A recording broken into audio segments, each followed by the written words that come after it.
વસંત પંચમી આવી. આંબાના વૃક્ષ ઉપર બેસીલી કોયલે પહેલો ટહુકો કર્યો.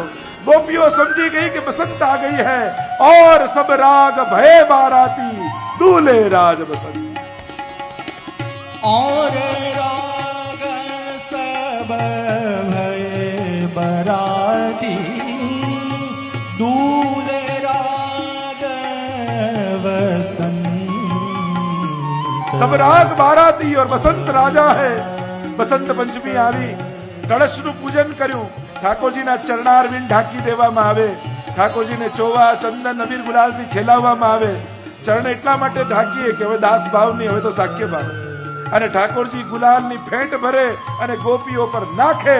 ગોપીઓ કહે લાલ ગોપાલ ગુલાલ હમારી આખીન મેં જ નિડારો. लाल गोपाल गुलाल हमारी आँखिन में जीन डारो. ઠાકોરજી કહે કેમ આંખોમાં ના નાખું? હું તો આંખોમાં જ નાખીશ. ગોપીઓ કહે આંખોની ના એટલા માટે પાડીએ છે કે આંખમાં ગુલાલ જાય તો આંખ બંધ થઈ જાય અને એટલી વાર આપના દર્શન ન થાય. પ્રભુ કે હું તો આંખોમાં જ નાખીશ, કારણ કે આખું વર્ષ તમે મારા દર્શન કરો છો, પણ તમારી આંખો બંધ થાય તો મારે તમારા દર્શન કરવા છે. આ તો વસંતના દિવસો છે.